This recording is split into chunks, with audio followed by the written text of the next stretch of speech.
বলতে চাই, জনতার কাতারে আসুন, না হলে আপনাদেরও পালিয়ে যেতে হবে দেশ ছেড়ে। আগামীর বাংলাদেশ হবে ইসলামের বাংলাদেশ। আগামীর সংসদ হবে কোরআনের সংসদ।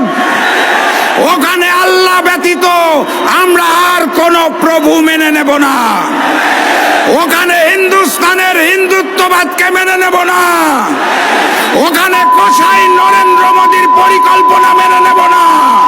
বিএনপি নতুন করে স্বৈরাচার হতে চায়, তারা সংস্কার মানে না।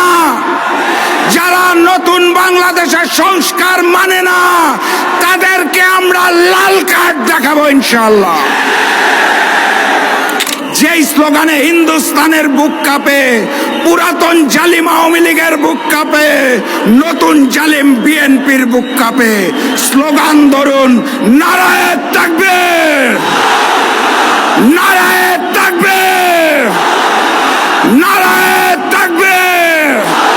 ওই নতুন করে জেগে ওঠা সন্ত্রাসী সংগঠন বিএনপি খুনে ডাবল সেঞ্চুরি পার করে ফেলেছে। এই আইন শৃঙ্খলা বাহিনী দিয়ে লেভেল প্লেইং ফিল্ড হবে, জাতীয় নির্বাচন সুষ্ঠু হবে, সেটা বাংলাদেশের কোনো পাগলও বিশ্বাস করে না। বাংলার জনগণ জানিয়ে দিয়েছে, বাংলার মাটিতে হিন্দুস্তানের আধিপত্যবাদ এবং আগ্রাসন চলবে না ইনশাআল্লাহ। বাংলাদেশের জনগণ আর নতুন করে স্বৈরাচার চাঁদাবাজকে মেনে নেবে না ইনশাআল্লাহ। গণভোটে হা বলো, 8 দলের প্রতীকে সিল মারো। রূপসা, ভৈরব ও ময়ূর নদীর তীরে জুড়ে অবস্থিত শিল্পনগরী খুলনার বাবরি চত্বরে 8 দল আয়োজিত আজকের এই বিভাগীয় সমাবেশের সম্মানিত সভাপতি, সম্মানিত প্রধান অতিথি, মঞ্চে উপবিষ্ট 8 দলের জাতীয় এবং বিভাগীয় নেতৃবৃন্দ, আমার সামনে উপস্থিত মিডিয়ার ভাইরা, আমার সামনে উপস্থিত ইসলামী এবং দেশপ্রেমী জনতা, সবাইকে জানাই আমার দল জাতীয় গণতান্ত্রিক পার্টি জাগপার পক্ষ থেকে সংগ্রামী সালাম এবং শুভেচ্ছা। আসসালামু আলাইকুম।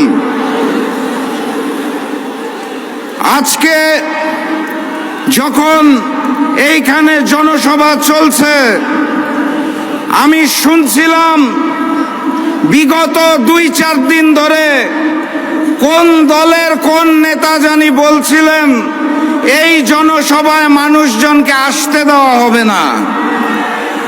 তাদেরকে বলতে চাই, বাবরি চত্বরে এসে দেখে যান, বাবরি চত্বরে আজকে ইসলামী জনগণ, দেশপ্রেমিক জনগণ একত্রিত হয়েছে। নতুন করে আর কোনো ফ্যাসিবাদকে জন্ম নিতে দেওয়া হবে না। সংগ্রামী সাথী এবং বন্ধুগণ, এই খুলনা মহানগরে গত বছর 2024 সালে 12টা খুন হয়েছিল। 2025 সালে 11 মাসে ফ্যাসিস্ট হাসিনা মুক্ত বাংলাদেশে তার 3 গুণ 34টা খুন হয়েছে। হাসিনার আমলে 3 গুণ। গতকাল আদালত চত্বরে আমরা প্রকাশ্যে ডাবল মার্ডারের খবর পেয়েছি।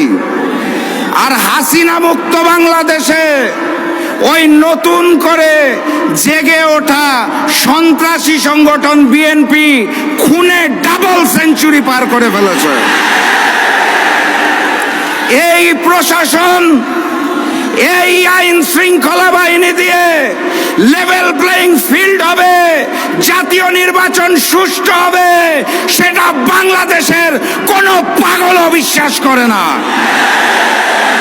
অতএব স্পষ্ট ভাষায় বলে দিতে চাই, জাতীয় নির্বাচন আমরা সঠিক সময়ে চাই, কিন্তু তার জন্য লেভেল প্লেইং ফিল্ড সৃষ্টি করতে হবে। জাতীয় নির্বাচনের দিনে ওই লোক দেখানো গণভোট আমরা মানি না এবং মেনে নেব না ইনশাআল্লাহ। গণভোটকে জাতীয় নির্বাচনের পূর্বে আয়োজন করতে হবে। গণহত্যাকারী ফ্যাসিস্ট আওয়ামী লীগের কার্যক্রম যেভাবে নিষিদ্ধ করা হয়েছে, একইভাবে ওই গণহত্যাকারী আওয়ামী লীগের বৈধতা দানকারী জাতীয় পার্টি এবং 14 দলের কার্যক্রম নিষিদ্ধ করতে হবে। জুলাই সনদে 84টা বিষয় নিয়ে আলোচনা হয়েছিল। 84টা সংস্কার প্রস্তাবে 19টার মধ্যে নোট অফ ডিসেন্ট দিয়েছে বিএনপি, অর্থাৎ 25% বিষয়ে তাদের নোট অফ ডিসেন্ট। এখান থেকেই বোঝা যায় বিএনপি নতুন করে স্বৈরাচার হতে চায়, তারা সংস্কার মানে না। যারা নতুন বাংলাদেশের সংস্কার মানে না তাদেরকে আমরা লাল কার্ড দেখাবো ইনশাআল্লাহ।